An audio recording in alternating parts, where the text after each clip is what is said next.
Hey guys, this is Pablo with Meditation Amsterdam. In today's video, I want to share an insight that arose 2 nights ago for me during a meditation. And it is, I think, perhaps one of the more important things that I've come to realize, or connections that I've come to make. I wouldn't be surprised if someone already wrote about it, like Lacan or Freud or whoever, right? It's beside the point in the sense that when insight arises, you finally made it yours. But it clarifies the topic of parental love for me in a way that I hadn't done before. And it also brings into question these notions that in order for you to be traumatized or have issues, you need to have had parents that were either so poor that they were directly traumatizing you, or poor enough so that through their demands that you'd be this way or another, you ended up being traumatized eventually as a result. In other words, in most of the conversations that we have about parental love, it is the deficiency of the right love that is to blame for why we end up with a bunch of hang-ups and problems. And in this video, I want to share the notion that good parental love will profoundly damage you, but in a very different way, and for very different reasons that simple trauma due to bad parenting or due to terrible parenting. Now, in order to explore the topic, I want to start by first naming out the typical narrative that we take around this. So when we talk about terrible parenting, we can talk about direct and overt abuse that results in a traumatized kid. Some people were physically abused, some people have been sexually abused. Some people have been subjected to real neglect or overt and repeated transgression of boundaries, right? So these would be the kind of things that make you very prone or most likely to end up being traumatized as a child. And typically, when you think about, or when mainstream talks about narcissism and codependency and all these dysregulations of the mind, the ruling narrative is that you need bad parents in order to end up in that place, or rather terrible parents, right? Like you were really neglected as a child, therefore you ended up like this, or you were really abused or beaten or neglected or whatever. Then comes the other narrative around this. I'm just going to silence my computer here, which is this idea that maybe you had parents that were not overtly traumatizing you in this way, but the trauma that they created was more insidious in the sense that their love was conditional. In other words, the love was there, the care was there, but that love was conditional in you acting and behaving in a certain way, in a way that replicated or confirmed the family dynamics, the family narrative, what the family stood for, or what the parents believed that you should become as a child in order to be loved. Maybe you needed to be pleasing all the time, right? Maybe you needed to be always quiet or never contradict dad. Maybe you needed to be, maybe you were a bit parentified in the sense that you were expected to take care of your younger siblings while they were, kind of out partying, whatever, right? So you have all these dynamics in which love was given, but love was given in a conditional way, and you always felt that, and therefore you became either a pleaser or a rebel. You take your pick, you take yin, you take yang. It is not full-blown codependence and narcissism, but it is damaging nonetheless because that whole conditional love dynamic was taking place. Now, both of those have their place. I would never go as far as to deny that overt trauma or overt abuse creates trauma, or that this insidious dynamic of conditional love creates dysfunction in your attachment styles and all that kind of stuff, right? I think those explanations have their place. I just think that they are incomplete in the sense that they preclude the notion that good parenting and good love also creates a trauma which is never really spoken of or hardly spoken of in psychology circles, and hardly ever discussed as even a possibility. And so it leaves people wondering, well, I had a good childhood, right? Like there was really nothing going on. I've looked into my family systems.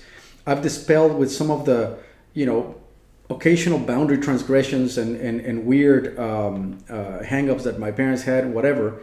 And yet there's still something that was unresolved. And this is the topic that I wanted to discuss today. So, and this is something that arose for me because I've been working through a lot of the more common themes, such as my boundaries having been transgressed in one way or another or whatever. And as I have worked through those, I was left realizing that my parents, apart from those hang-ups and transgressions, offered an enormous amount of really good love for me. And I found myself feeling reluctance to allow that love to be felt. And at the same time being scared that it would be taken away. So why would that be the case? So I started to puzzle around, well, wait a second. Why is it that the good love that a parent offers would be problematic? And I think I found the answer to that. The answer can be found referring back to something that I mentioned in a previous video. And it's this notion that the first other is the mother. Mother is the first other. So through some of the fruits of psychoanalysis, we've come to understand that at the start of our lives, we are a unity. There is no self, there is no other. There's just a unified mind. But through our mother's gaze, we start to notice that gaze, the eyes of the mother represent another. And the moment that realization arises, the moment that understanding arises, or that partial understanding arises in our mind, there comes the first big separation. Because if there is another, there's a self. So the gaze of our mother, the loving gaze of our mother, imbues us with selfhood that we didn't know we had up until that moment. And from that point on, our mind has now been split, almost irreparably. Almost, I say, because if you do the work of self-integration and realization, then you come to integrate back. Most people don't. Most people go to their graves with a subject-object divide, with their mind being split between those two. And here comes the big kicker, which is that if the mother's gaze is that which creates the big rift of self and other, of subject and object, it is parental love that solidifies and establishes and grounds that separation. So the mother's gaze creates self and other. Mother's love preserves that and embeds it in place fully. And the reason for this, I think, is because mother and father, with all their tenderness, if they're doing a good job, with all the love they have to bring to the table, are still loving you as separate selves love another separate self. Therefore, within that love, which is all goodness, comes a tiny little poison pill, which is, we are loving you, but we are loving you as a separate individual self, an egoic separate individual. And the moment you receive that love, you start feeling afraid, because selfhood is embedded in it, so that you're afraid to lose it. And in fact, unless you do the work, and when you do the work, you come to realize that their care and their love was eliciting things within you that were already yours.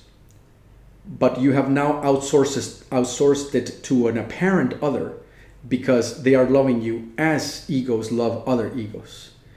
And even the very best of parents, and I have to say I had very good parents, were loving me as separate selves and therefore imbuing separate identity onto me that felt to me like fear of loss of them.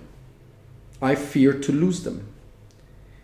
And therefore parental love is a cause of tremendous trauma, tremendous issues.